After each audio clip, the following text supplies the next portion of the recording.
Friends, स्वागत है आपका यूट्यूब चैनल बायोलॉजी एकेडमी में।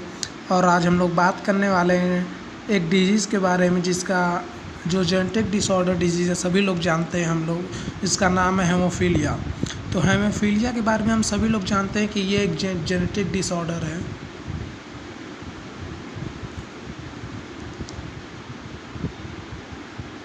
ये जेनेटिक डिसऑर्डर डिजीज़ है और इसको और भी कहते हैं ब्लीडर डिजीज़ भी कहते हैं, रॉयल डिजीज़ भी कहते हैं। तो आइए पहले जानते हैं कि हेमोफीलिया होता क्या है।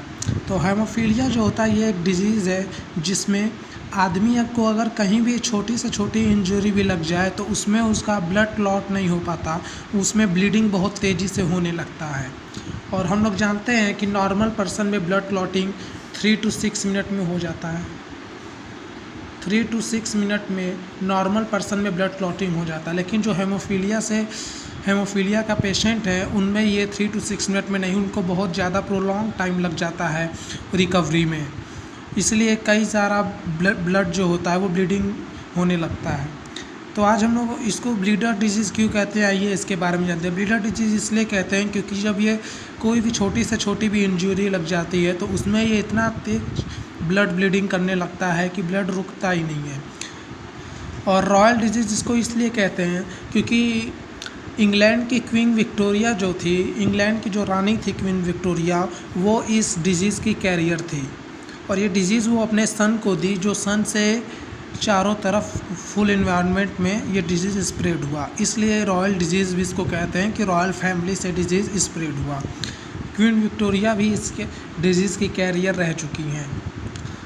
अब बात करते हैं हेमोफीलिया ट्रांसफ़र कैसे होता है। ये जेनेटिक डिसऑर्डर है तो सबको मालूम है कि ट्रांसफ़र होगा। तो हेमोफीलिया जीन जो होता है ये ओनली ऑन एक्स क्रोमोसोम पे पाया जाता है, ये वाई क्रोमोसोम पे नहीं पाया जाता है। मीन्स जिसके पास एक्स क्रोमोसोम रहेगा उस पर ये जीन पाया जाएगा। और ये भी बता दें कि ये जीन रिसेसिव होता है, एक्स क्रोमोसोम पे ये जीन रिसेसिव हो जाता है। तो फिर इसके आगे जानते हैं कि हेमोफीलिया होता कितने टाइप का। मेनली जो होते हैं हम लोग 2 टाइप इम्पॉर्टेंट हमारे लिए पढ़ने के लिए, haemophilia type A and haemophilia type B. तो हेमोफीलिया टाइप ए जो होता है इसमें ब्लड क्लॉटिंग फैक्टर अफेक्टेड होता है, फैक्टर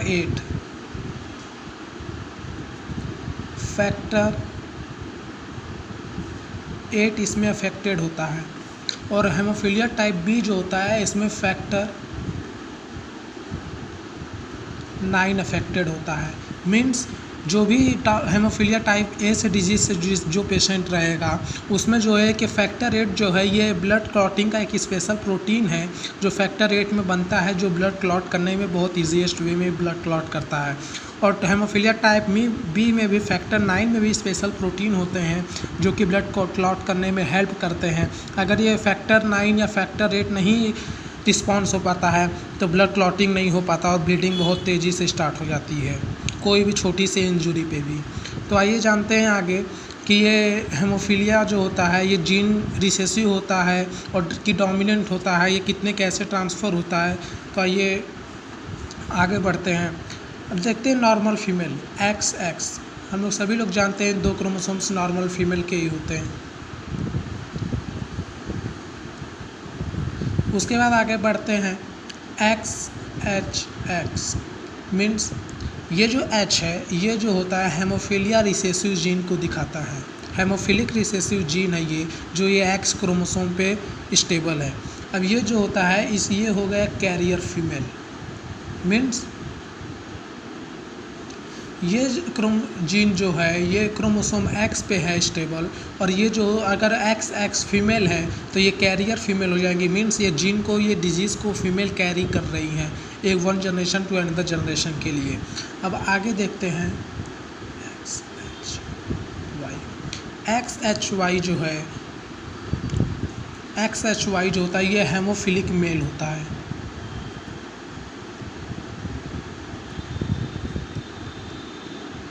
मीन्स X पे जो H जीन होता है जो X क्रोमोसोम पे, यह मेल जो होता है ये हेमोफिलिक मेल होता है।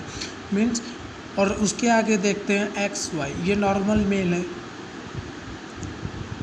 No haemophilic gene stable on any X chromosome. हाँ, फिर उसके आगे देखते हैं एक्स एच। ये जो हो गए ये हो गए हेमोफिलिक फीमेल।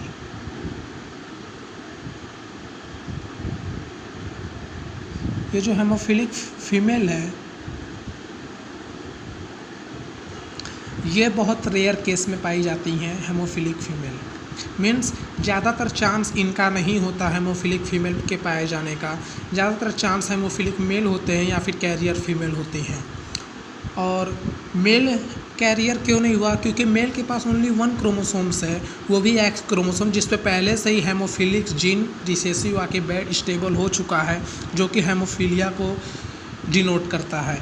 लेकिन फीमेल में ऐसा केस नहीं। फीमेल में एक ही एक्स क्रोमोसोम, फीमेल के पास यहाँ 2 एक्स क्रोमोसोम्स है, जिस पे एक पे जीन बैठा है, स्टेबल है, जो कि कैरियर दिखाता है, और दूसरे एक्स क्रोमोसोम पे भी एक जीन है यहाँ पे जो कि हेमोफिलिक को दिखाता है। मीन्स फीमेल नॉर्मल भी हैं, फीमेल कैरियर भी हैं हेमोफिलिक डिजीज़ की, और फीमेल खुद हेमोफिलिक डिजीज़ लेके चलती भी है। लेकिन मेल जो होता है, मेल नॉर्मल हो सकता है, मेल हेमोफिलिक हो सकता है, मेल कैरियर कभी नहीं हो सकता। और बता दिया हूँ मैं कि कैरियर क्यों नहीं हो सकता, क्योंकि उसके पास ओनली 1 एक्स क्रोमोसोम्स है, जिसपे कि पहले से ही हेमोफिलिक जीन स्टेबल है रिसेसिव। अब आइए हम लोग कुछ फेस स्टडी करने जा रहे हैं। तो आइए देखते हैं हम लोग फेस फर्स्ट में क्या होता है। फेस फर्स्ट में हम लोग क्रॉस करवाने वाले हैं normal female and haemophilic male. Haemophilic male and normal female में हम लोग क्रॉस करने वाले हैं X and between X H Y. तो हम लोग अगर क्रॉस करवाते हैं तो ये पाते हैं यहाँ पे यहाँ पे एच हो जाएगा, और फिर यहाँ से ऐसे करते हैं तो ये एक्स वाई हो जाएगा। यहाँ से ऐसे करते हैं तो एक्स एच एक्स हो जाएगा। फिर यहाँ से ऐसे देखते हैं तो ये एक्स वाई हो जाएगा। मीन्स यहाँ हम लोग को नॉर्मल मेल मिलता है, एक और नॉर्मल मेल मिलता है, लेकिन एक हमें एक कैरियर फीमेल मिलती है और एक यहाँ भी कैरियर फीमेल मिलती है। मीन्स फर्स्ट फेस में अगर फीमेल नॉर्मल है, फीमेल कोई डिजीज़ कैरी नहीं कर रही है या उसको खुद कोई डिजीज़ नहीं हुआ है, और अगर मेल हेमोफिलिक डिजीज़ से का पेशेंट बन चुका है, तो जो बच्चे होंगे, जो डॉटर्स होंगे, जो सन होंगे, अगर मेल हुआ तो वो नॉर्मल रहेगा, और फीमेल हुई तो वो कैरियर रहेगी वो डिजीज़ की। अब फेस सेकेंड हम लोग स्टडी करते हैं। फेस सेकेंड में जो है उसमें हम लोग बात करने वाले हैं carrier female and normal male. Carrier female and cross between normal male. तो इसमें हम लोग क्रॉस करेंगे तो इसमें हम लोग पाते हैं एक्स एच एक्स है, ये कैरियर फीमेल हो गई और ये नॉर्मल मेल होगा। तो इसका हम लोग क्रॉस करते हैं। तो आइए इसका क्रॉस देखते हैं। यहाँ पे एक्स एच एक्स हो जाएगा, यहाँ पे एक्स एच वाई हो जाएगा, फिर यहाँ पे एक्स एक्स हो जाएगा, यहाँ पे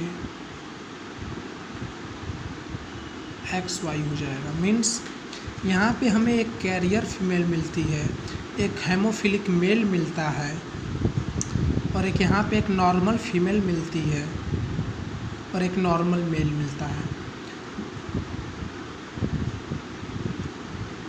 मीन्स अगर हम लोग कैरियर फीमेल, अगर कोई फीमेल है जो इस डिजीज़ की हेमोफिलिक डिजीज़ की कैरियर है और एक नॉर्मल मेल में क्रॉस होता है, तो उसमें जो सन डॉटर होते हैं, जो प्रोगेनी निकलते हैं, उसमें एक कैरियर फीमेल होंगी।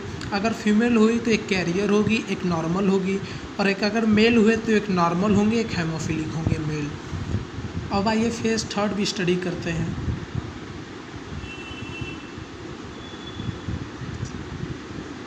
फेस थर्ड में हम लोग देखते हैं, फेस थर्ड में हम लोग क्रॉस करवाने वाले हैं carrier female and carrier mail.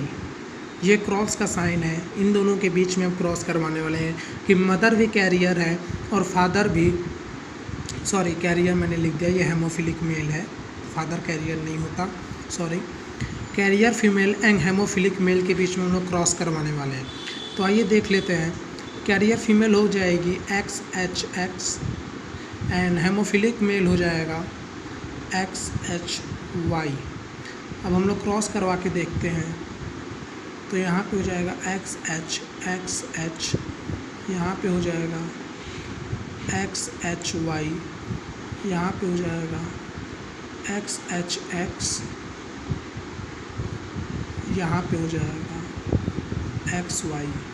Means third phase में हम लोग अगर स्टडी किए हैं तो इसमें देखते हैं कि एक हेमोफिलिक फीमेल हमें मिलती है और एक हमें हेमोफिलिक मेल मिलता है, और फिर हमें एक फिर हेमोफिलिक मेल मिलता है और एक नॉर्मल मेल मिलता है।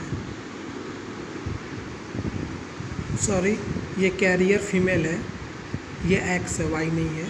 ये कैरियर फीमेल है, कैरियर फीमेल है ये। तो हमने 3 फेस स्टडी किया।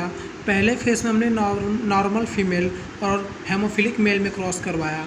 तो एक कैरियर, तो हमें जो प्रोजेनी मिले वो मिले carrier female normal male, carrier female normal male. Means 50% male, 50% male disease free थे एंड 50% फीमेल कैरियर थी उस डिजीज़ की। सेकेंड फेज में हमने क्रॉस करवाया कैरियर फीमेल नॉर्मल मेल के बीच में। तो कैरियर फीमेल नॉर्मल मेल के बीच में जब क्रॉस हुआ तो उसमें हमें कैरियर फीमेल मिली और एक हेमोफिलिक मेल मिला, normal female normal male. Means हमें एक कैरियर फीमेल मिलती है, एक हेमोफिलिक मेल जो डिजीज़ के ट्रांसफ़र कर रहा है, और एक हमें नॉर्मल फीमेल मिलती है, नॉर्मल मेल जो डिजीज़ कैरी नहीं करती है, डिजीज़ फ्री, ये दोनों है।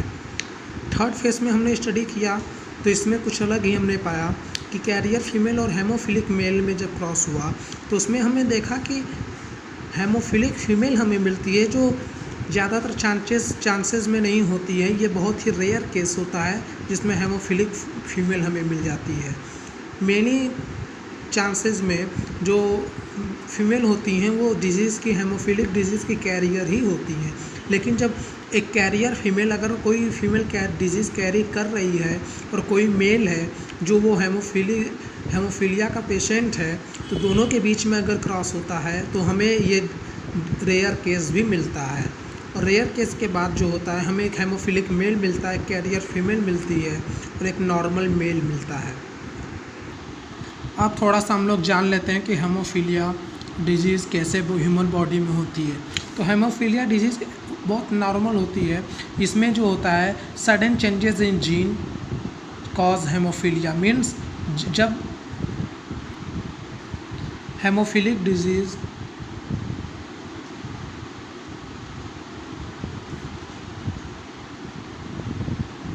is caused due to mutation. Mutation जानते हैं कहाँ पे होता है? जीन में होता है। सडन चेंजेस, जीन का तुरंत एकाएक बदलाव आ जाना हेमोफीलिया हो सकता है उसमें। और दूसरी बात, हेमोफीलिया को रोका कैसे जाए? अगर किसी को नॉर्मल ब्लीडिंग हो रही है, नॉर्मल नहीं, अगर किसी को एक्सेसिव ब्लीडिंग हो रही है जिसमें कि ब्लड स्टॉप नहीं हो रहा है, ब्लड क्लॉट नहीं हो रहा है, तो उससे हम लोग रोक सकते हैं एंटी हेमोफिलिक, एक सेकेंड,